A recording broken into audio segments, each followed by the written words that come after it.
Hello guys, welcome my channel. Guys, SCR के practice set series में आप सभी का स्वागत है। तो गाइस, यहाँ पे हम आज करने वाले हैं नागरिक शास्त्र। ठीक, नागरिक शास्त्र आपकी जो आपका सामाजिक विज्ञान है उसका इंपॉर्टेंट एक पार्ट रहता है। तो इसमें से प्रश्न आपको देखने को जरूर मिलेंगे। तो हम यहाँ पे 8th क्लास की एनसीईआरटी से एमसीक्यूज करने वाले हैं। ठीक है, इससे पहले मैं बता दूं कि यहाँ पे 9th और 10th क्लास की लगभग संपूर्ण एनसीईआरटी एमसीक्यू के फॉर्म में मैंने करा दी है। तो इसको जाकर देखना बिल्कुल ना भूलिए, डिस्क्रिप्शन में आपको पूरा लिंक मिल जाएगा। तो चलिए शुरू कर लेते हैं आज का पहला प्रश्न। तो पहले प्रश्न की अगर बात कर लीजिए तो यहाँ पे देखा गया है कि भारत में शिक्षा का जो बोला गया है कि अधिकार कानून कब से लागू हुआ था। शिक्षा का अधिकार कानून कब से लागू हुआ था? तो ये लागू हुआ था यहाँ पर 1 अप्रैल 2010 में। ठीक है, 1 अप्रैल 2010 में इसको लागू किया गया था। और ये जो पारित हुआ था वो यहाँ पर जब पेश किया गया था वो 2009 में। ठीक है, संपूर्ण रूप से लागू कब हुआ था? 1 अप्रैल 2010 में, याद रखेंगे। क्वेश्चन नंबर अगला देखिए। अगले प्रश्न की कहा गया कि संविधान के निर्माण में कितना समय लगा था। टोटल अगर संविधान के निर्माण की बात कर लेते हैं तो इसमें जो समय कितना लगा था वो लगा था यहाँ पर 2 वर्ष 11 महीने 18 दिन। कितना लगा था? 2 वर्ष 11 महीने 18 दिन। क्वेश्चन नंबर अगला देखेंगे तो इसमें कहा गया कि शिक्षा अधिकार अधिनियम में अनिवार्य एवं निःशुल्क शिक्षा बच्चों को दिया जाना चाहिए, ऐसा कहा गया है। अब इसमें बोला गया है कि जो इसकी मैक्सिमम एज है वो कितनी होनी चाहिए। तो याद रखेंगे वो रहेगी 14 वर्ष। ठीक है, मैक्सिमम 14 से रहेगी। तो कुल मिला के इसमें कहा जाता है 6 से 14 वर्ष के बच्चे को निःशुल्क शिक्षा प्रदान की जाती है इसके तहत। अगर हम किसी के माता पिता ऐसा नहीं करते हैं तो वो एक तरीके से कानूनी रूप से यहाँ पर अपराध हो जाएगा। ठीक है, याद रखेंगे। उनको यहाँ पे केस भी दर्ज किया जा सकता है कि अपने बच्चे को शिक्षा क्यों नहीं दे रहे हैं। फिलहाल ये निःशुल्क शिक्षा जो सरकार उपलब्ध करा रही है उसके बावजूद भी आप शिक्षा क्यों नहीं दे रहे हैं। क्वेश्चन नंबर अगला देखेंगे तो कहते हैं कि हमारे संविधान की मुख्य विशेषता है। ठीक है, हमारे संविधान की जो मुख्य विशेषता है वो कौन कौन सी होगी? तो बहुत ही इंपॉर्टेंट है। इसमें देखिए आपको 4 शब्द बहुत इंपॉर्टेंट है। एक तो समाजवाद, दूसरा पंथ निरपेक्ष, तीसरा लोकतंत्रात्मक, चौथा हो जाएगा गणराज्य। तो ये आपके देखेंगे ये हमारे संविधान की जो है प्रस्तावना में सारे वर्ड मेंशन हैं और ये हमारे संविधान की विशेषता है। क्वेश्चन नंबर अगला देखेंगे तो कहते हैं कि संपत्ति के अधिकार को मौलिक अधिकारों की श्रेणी से कब हटा दिया गया। पहले संपत्ति का अधिकार मिलाकर के टोटल 7 हुआ करते थे, इसको हटा दिया गया। तो इस समय कितने हैं? 6 हैं। अब देखिएगा इसको कब किया गया था? 44वें संविधान संशोधन। 44वें संविधान संशोधन में इसको किया गया। कब किया गया? 1978 में। ठीक है, 1978 कैसे याद करेंगे? 4 4 8 होता है तो ये 1978 हो जाएगा। जो 78 इसमें किया गया और उसको कहाँ रख दिया गया है?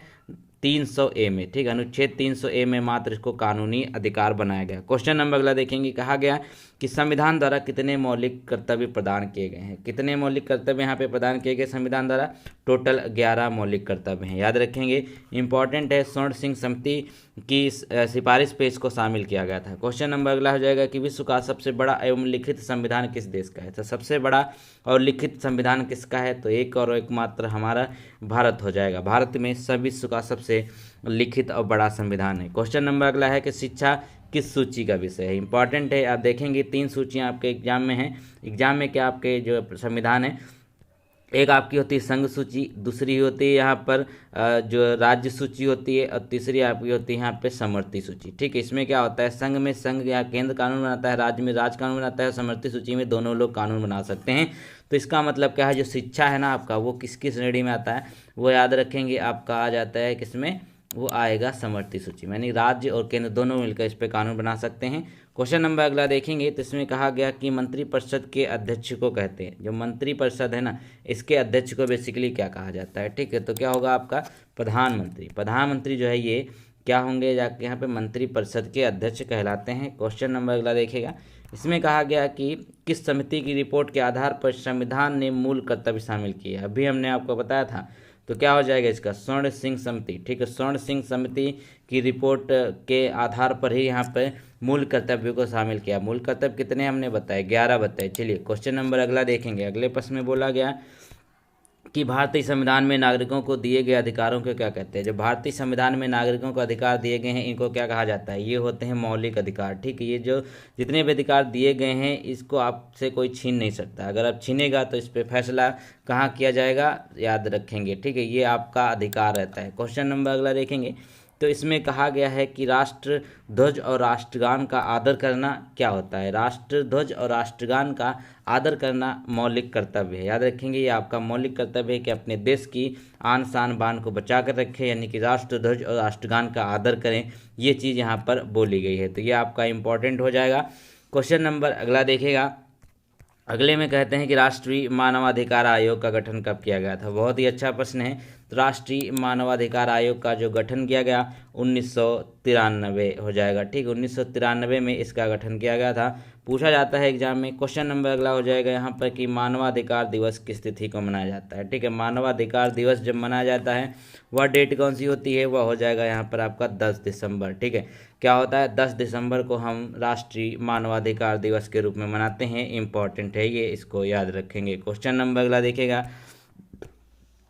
कहा गया कि भारतीय संविधान के प्रारूप समिति के अध्यक्ष कौन थे। भारतीय संविधान जो थी उसके एक प्रारूप समिति थे, उस प्रारूप समिति के अध्यक्ष कौन थे, डॉक्टर BR अम्बेडकर। याद रखेंगे, बढ़िया क्वेश्चन पूछा जाता है एग्जाम में। तो गाइस यहाँ पे अगले प्रश्नों पे चलते हैं। तो कहा गया कि भारत एक संप्रभु राष्ट्र बना था। ठीक है, ये कहाँ है, ये आपका है भारतीय संविधान के आधारभूत, ये जो चैप्टर नंबर 2 है। पहले हमने किया था संविधान वाला चैप्टर, अब चलते। तो भारत एक संप्रभु राष्ट्र कब बना था, तो इसका राइट आंसर क्या होगा, 15 अगस्त 1947। ठीक है, 15 अगस्त 1947। बच्चा जानता है क्वेश्चन। चलिए अगला देखें। अगला क्वेश्चन कहता है कि भारतीय संघ का सर्वोच्च पद क्या है। ठीक है, भारतीय संघ जो है उसका सर्वोच्च पद क्या होता है, तो याद रखेंगे वो होता है राष्ट्रपति। राष्ट्रपति जो है वो सर्वोच्च पद पे रहता है अपने इंडिया में। क्वेश्चन नंबर अगला देखेंगे। तो कहते हैं कि भारतीय राष्ट्रपति का चुनाव किस विधि से किया जाता है। अब देखिए, आप क्या करते हैं, अपने यहाँ के विधायक चुनते हैं, सांसद चुनते हैं, ठीक है, जो भी आपके प्रधान चुनते हैं, लेकिन क्या होता है आप कभी राष्ट्रपति को वोट नहीं देते। तो बेसिकली वह होता कैसे है, वो आपका जो अप्रत्यक्ष है अनुपातिक रूप में इस चुनाव को कराया जाता है। याद रखेंगे, ये आपका यहाँ पे होता है राइट आंसर। क्वेश्चन नंबर अगला देखेंगे। तो कहते हैं कि भारत का राष्ट्रीय चिन्ह कौन है। इससे आसान कुछ हो ही नहीं सकता।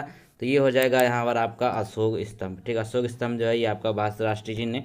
क्वेश्चन नंबर अगला देखेंगे। तो कहा गया कि समानता के सिद्धांत पर आपको किसको दंडनीय अपराध घोषित किया गया है। ठीक, समानता के सिद्धांत के आधार पर किसको दंडनीय अपराध घोषित किया गया है, तो वो हो जाएगा यहाँ पर छुआछूत। अगर आप छुआछूत करते हैं, मान लीजिए कोई उच्च जात का है और निचली जात का है, तो आप कहते हैं कि भैया हम तुम्हारा छुआ पानी नहीं पियेंगे, तुम्हारा छुआ खाएंगे नहीं, ये नहीं करेंगे, वो नहीं करेंगे, तो ये क्या है, ये आपको दंडनीय अपराध है। इसमें क्या होंगे, आप जेल जा सकते हैं अगर आप किस तरीके से। इसलिए पूरा कमेटी एक साथ रहने का प्रयास करती है, यही संविधान में मेंशन है।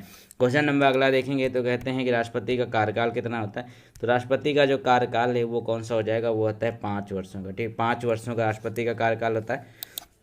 अगला क्वेश्चन इंपॉर्टेंट है। तो इसमें कहा गया, देखिए कितना भी कुछ हो जाए, कहीं से भी कितना भी कुछ हो जाए, आपको एनसीईआरटी से बाहर प्रश्न आपको देखने को मिलते ही नहीं है।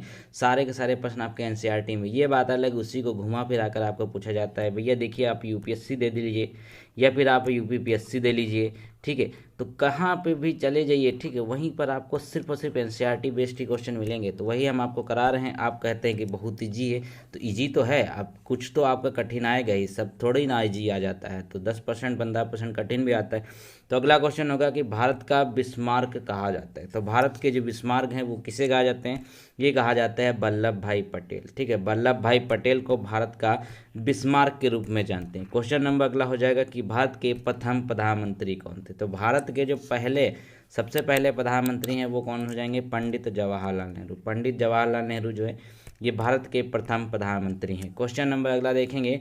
इसमें कहा गया कि लौह पुरुष के नाम से किसे जाना जाता है। इनकी कहानी तो आपने सुनी होगी। तो ये हो जाएगा आपका सरदार वल्लभ भाई पटेल। इनको लौह पुरुष के नाम से जाना जाता है। क्वेश्चन नंबर अगला हो जाएगा कि किन अनुच्छेद में भाषण तथा अभिव्यक्ति की स्वतंत्रता दी गई है। किस अनुच्छेद में है। अब देखिए, भाषण तथा अभिव्यक्ति का मतलब क्या है, आप अपनी बात को कहीं भी रख सकते हैं, ठीक है, आपको बोलने का अधिकार है, किसी की आलोचना करने का अधिकार सरकार की, ठीक, ये सब आपके अधिकार में आते हैं। तो किसमें है, ये अनुच्छेद 19 में है। ठीक, अनुच्छेद 19 में इसको रखा गया।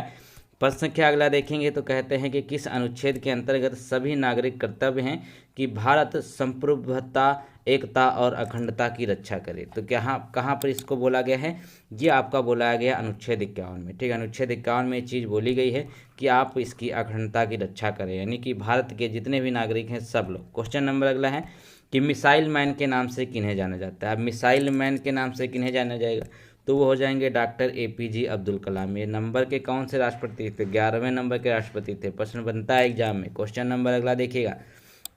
अगले प्रश्न में कहा गया कि भारत के प्रथम गृह मंत्री कौन थे? जो भारत है उसका प्रथम गृह मंत्री कौन थे? तो याद रखेंगे ये हो जाएंगे सरदार वल्लभ भाई पटेल। ये भारत के पहले गृह मंत्री बनाए गए थे। इस समय कौन है गृह मंत्री? हैं अमित शाह। चलिए क्वेश्चन नंबर अगला देख लेते हैं।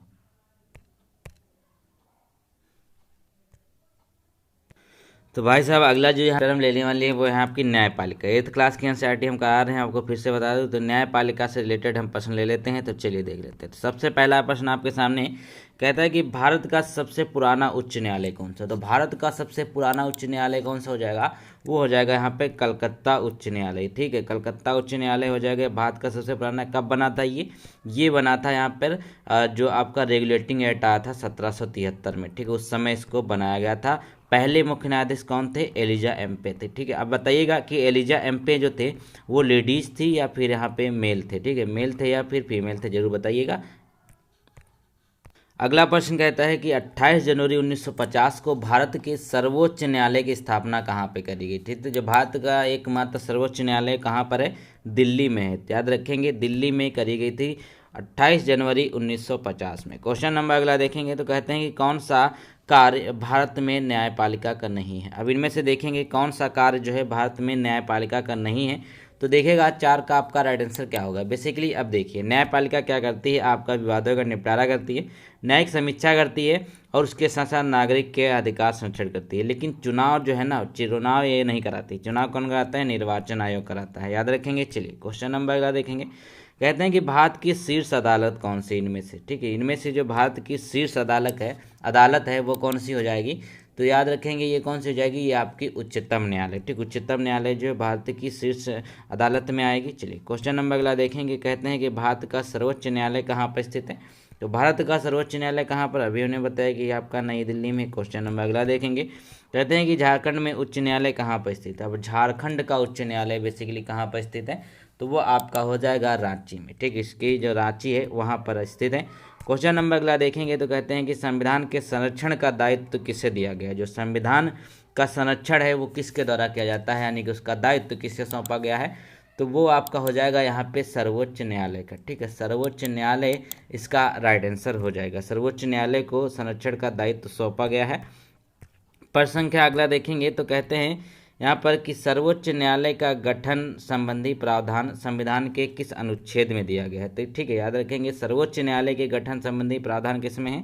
वो आपका दिया गया है अनुच्छेद 124 में। याद रखेंगे। चलिए क्वेश्चन नंबर अगला देखेंगे। अगले प्रश्न में कहता है कि सर्वोच्च न्यायालय के न्यायाधीशों की सेवानिवृत्ति की उम्र कितनी है? जो सर्वोच्च न्यायालय है इसके न्यायाधीशों की सेवानिवृत्ति की उम्र कितनी हो जाएगी? तो ये हो जाएगा 65 वर्ष। ठीक है, 65 साल के बाद यहाँ पे इसमें रिटायर कर दिए जाते हैं जो मुख्य न्यायाधीश होते हैं। क्वेश्चन नंबर अगला देखेंगे तो ये तो पुराना क्वेश्चन हो गया है। अभिलेखी न्यायालय किसे कहा जाता है? ठीक है, अभिलेखी न्यायालय किसे कहा जाता है?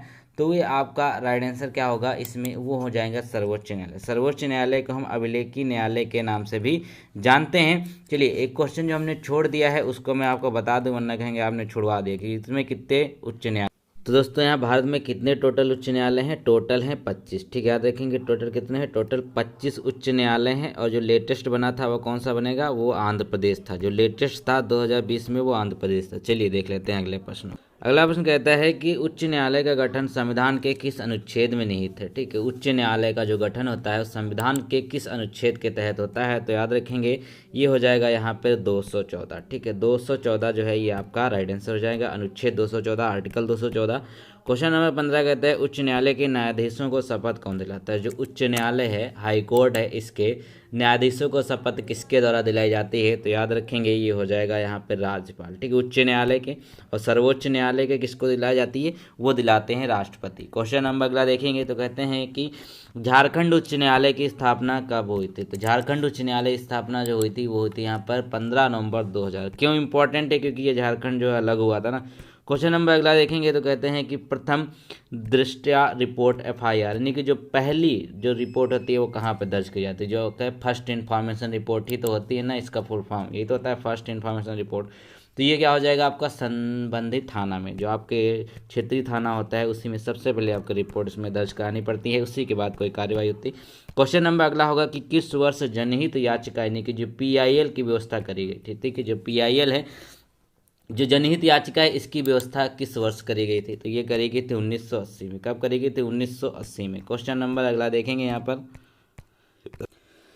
तो गाइस प्रश्न के अगला देखेंगे, जो आपका चैप्टर ही अगला है वो हो जाएगा सामाजिक न्याय। ठीक है, सामाजिक न्याय ये चैप्टर है अगला। टेंथ क्लास की एनसीईआरटी वगैरह हम करा चुके, तो 8th क्लास की एनसीईआरटी हम यहाँ पे करा रहे हैं। तो चलिए देख लेते हैं। तो देखिएगा, तो इसमें कहते हैं कि सामाजिक न्याय के लिए आवश्यक क्या है। तो सामाजिक न्याय के लिए जो आवश्यक रहता है बेसिकली वो चीज़ें कौन सी है, वो होती है निष्पक्षता। ठीक है, यानी कि किसी भी पक्ष का आप सपोर्ट नहीं करेंगे, जो न्याय होगा वही आपके दिया जाएगा। तो ये सामाजिक न्याय के लिए आवश्यक चीजें होती हैं। क्वेश्चन नंबर अगला देखेंगे। प्रश्न के अगला देखिएगा, तो कहते हैं कि सच्चर समिति की रिपोर्ट जो है वो किससे संबंधित है। सच्चर समिति की रिपोर्ट जो है वो किससे संबंधित है, इंपॉर्टेंट ये प्रश्न है।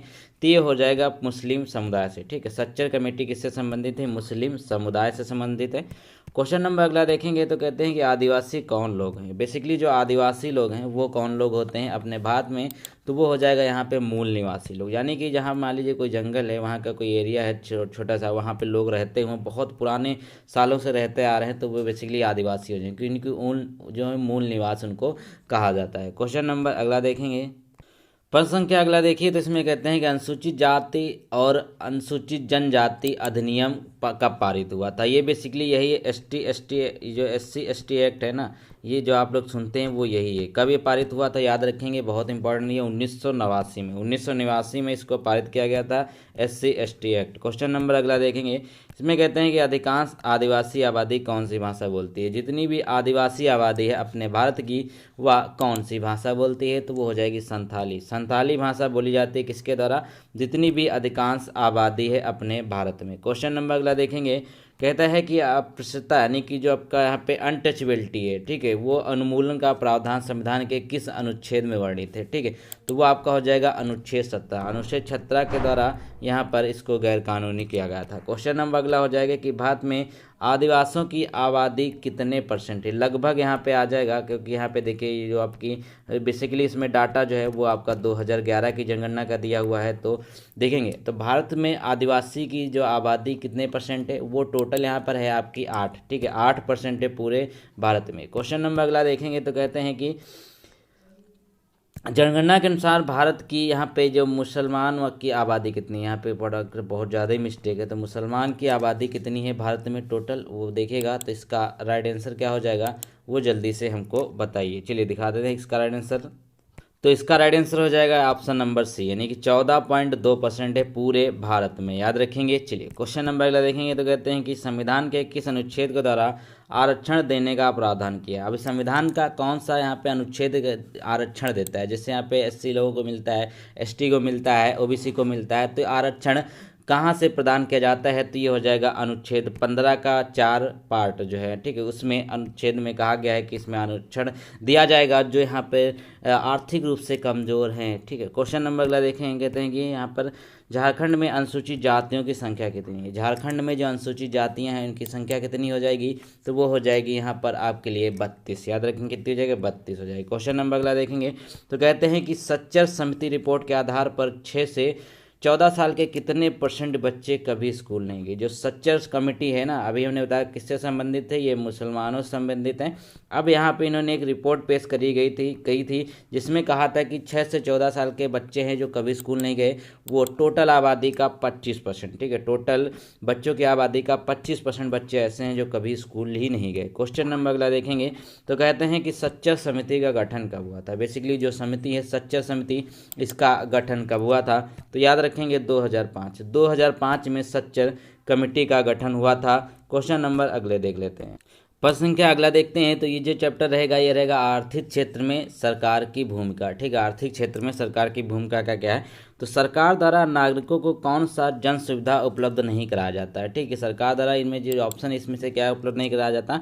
एक तो शिक्षा आपको निःशुल्क दी जाती है, पेयजल स्वच्छता की सुविधा भी दी जाती है, आजीविका के अवसर भी प्रदान किए जाते हैं, लेकिन विद्रोह जो है वो आपको मना किया जाता है कि विद्रोह जो है वो किसी तरीके से प्रदान नहीं किया जाता है, किसी के सपोर्ट नहीं दिया जाता। क्वेश्चन नंबर अगला देखेंगे, तो कहते हैं कि भारत में दूषित पानी पीने के कारण प्रतिदिन लगभग कितने व्यक्तियों की मौत होती है। ये आंकड़ा बहुत ही डरावने वाला है, क्योंकि देखिए यहाँ पर जहाँ पर इतना कहते हैं कि विकासशील देश, उसमें दूषित पानी पीने के कारण प्रतिदिन जो यहाँ पर मरने की वो है वो हो जाएगी 1600। ठीक है, याद रखेंगे ये NCERT का आंकड़ा है, ये चेंज भी हो सकता है। ठीक है, तो 1600 व्यक्ति प्रतिदिन गंदा पानी पीने से अपनी जान गंवाते हैं। क्वेश्चन नंबर अगला हो जाएगा कि सर्व शिक्षा अभियान कब प्रारंभ हुआ था। तो इम्पॉर्टेंट है, ये बहुत बार पूछा जाता है।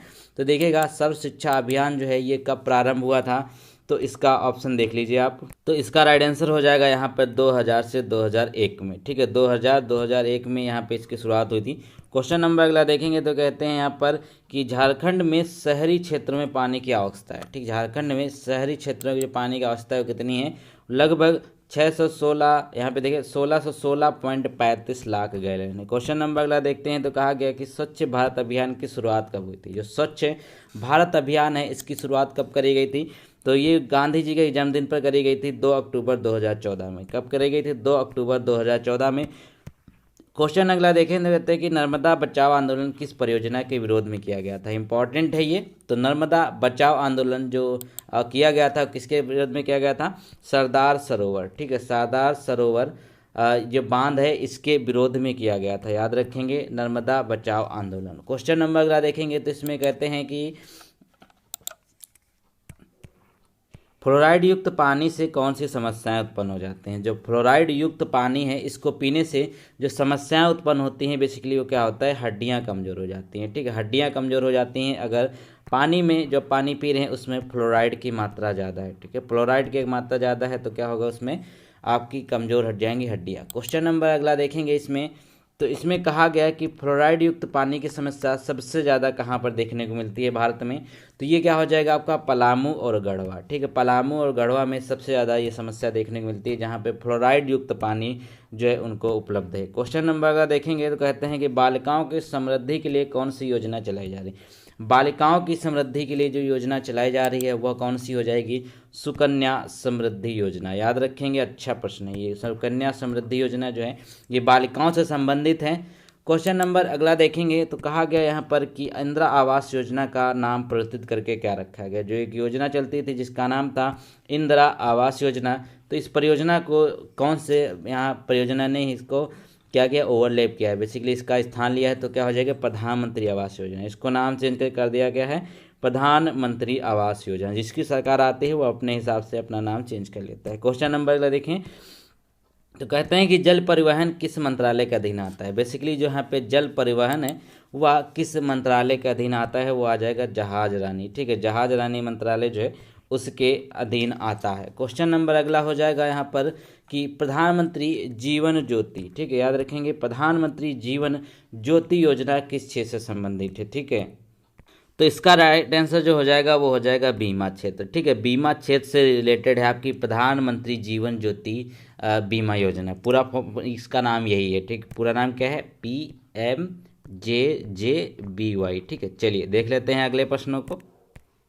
तो गाइज एक ही वीडियो में हम आपकी पूरी 8th क्लास की एनसीईआरटी खत्म करा रहे हैं। ये नागरिक शास्त्र का जो आपका पोर्शन था, तो वीडियो को लाइक जरूर कर दीजिएगा। चलिए देख लेते हैं इसका लास्ट चैप्टर जो होने वाला है सामाजिक समस्याएं, ठीक है। क्या होगा, सामाजिक समस्याएं। तो इसमें बोला गया है, पहला प्रश्न कहता है, इसमें बहुत ज़्यादा गलत लिखा हुआ, चलिए कोई बात नहीं, ध्यान मत दीजिए। तो कहता है भारतीय संविधान के अनुच्छेद 24 के तहत कितने से कम उम्र के बच्चे को यहाँ पे काम कराना जो है अपराध माना जाता है। तो क्या हो जाएगा, ये 14 वर्ष के कम, ठीक है। 14 वर्ष से कम अगर आपकी आयु है, अगर आप काम करते हैं तो ये अपराध माना जाएगा। अगर किसी के माता पिता उससे काम करवाते हैं अपने बच्चे से, 14 वर्ष से कम है, तो ये अपराध माना जाएगा। किसके तहत, ये संविधान के अनुच्छेद 24 के तहत मेंशन करी गई है। तो चलिए अगला क्वेश्चन देख लेते हैं। तो अगला क्वेश्चन कहता है कि कानून लड़की की विवाह योग्य आयु कितने निर्धारित करी गई है। तो बेसिकली पहले जो ये 18 वर्ष था, लेकिन अभी हाल ही में एक यहाँ पे जो है वो पारित किया गया है जिसमें इसकी उम्र 21 वर्ष कर दी गई है, ठीक है। याद रखेंगे 21 वर्ष कर दी गई है लड़की की विवाह योग्य उम्र। क्वेश्चन नंबर अगला देखेंगे तो कहते हैं कि मानव एक प्राणी है। तो मानव जो है एक प्राणी है, किस तरीके का वो प्राणी है, तो वो हो जाएगा यहाँ पे सामाजिक प्राणी है। मानव को क्या कहा जाता है, सामाजिक प्राणी के रूप में कहा जाता है। क्वेश्चन नंबर अगर अगला देखेंगे तो इसमें कहा गया है कि बाल विवाह निवारण अधिकारी के रूप में किसे नियुक्त किया जाता है। तो बाल विवाह निवारण अधिकारी के रूप में जो नियुक्त करे जाते हैं वो हो जाएंगे प्रखंड विकास पदाधिकारी। कौन होते हैं, प्रखंड विकास पदाधिकारी जो होते हैं वो क्या होते हैं, वो बाल विवाह निवारण अधिकारी के रूप में नियुक्त करे जाते हैं। क्वेश्चन नंबर अगला देखेंगे तो कहते हैं कि अंतर्राष्ट्रीय नशा निरोधक दिवस, ये अंतर्राष्ट्रीय लेवल पूछा है कि नशा निरोधक दिवस कब मनाया जाता है। तो कब मनाया जाता है, ये तो 26 जून को, इसको याद कर लीजिएगा। बड़े बड़े एग्जाम में ये प्रश्न पूछा जाता है। तो 26 जून को अंतर्राष्ट्रीय नशा निरोधक दिवस के रूप में हम मनाते हैं। क्वेश्चन नंबर अगला देखेंगे तो कहते हैं कि बाल विवाह अधिनियम कब बना था। जो बाल विवाह अधिनियम है यह कब बना था, तो ये बना था 2006 में। याद रखेंगे 2006 में बाल विवाह अधिनियम बना था। क्वेश्चन नंबर अगला देखेंगे तो कहते हैं कि यूनिसेफ के अनुसार 2 साल से 17 साल तक के कितने बच्चे बाल श्रम में लिप्त हैं। ये जो है यूनिसेफ की एक रिपोर्ट थी जिसमें कहा गया था कि टोटल 2.5 करोड़ बच्चे जो है ना वो 2 साल से 17 साल की उम्र के बीच में है और वो बाल श्रम करते हैं। ठीक है, क्वेश्चन नंबर अगला देखेंगे। अगले में बोला गया है कि बाल श्रम अधिनियम जो है निषेध एवं नियमन कब लागू हुआ था। जो बाल श्रम अधिनियम है वो कब लागू हुआ था, 1986 में। कब लागू हुआ था, 1986 में। क्वेश्चन नंबर अगला देखेंगे। अगले में बोला गया है कि संविधान के अनुच्छेद के तहत बाल श्रम दंडनीय। कौन सा संविधान का अनुच्छेद कहता है कि जो बाल श्रम है वो यहाँ पर एक दंडनीय अपराध है। तो इसका राइट आंसर क्या हो जाएगा, ये हो जाएगा अनुच्छेद 24। ठीक है, अनुच्छेद 24 इसका राइट आंसर हो जाएगा। तो भाई देखिए यहाँ पे हमने नागरिक शास्त्र पूरी एक वीडियो में ख़त्म कर ली है। देख लीजिएगा आप, अगर आपके पास 8th क्लास की एनसीईआरटी है तो आपको इससे बाहर कहीं क्वेश्चन देखने को मिलेगा नहीं। तो मिलते हैं नए वीडियो में, तब तक के लिए वीडियो को लाइक करें, चैनल को सब्सक्राइब करें। बहुत सारी वीडियो ऑलरेडी अपलोड है, उनको जाकर देखना बिल्कुल ना भूलें। Thank you so much.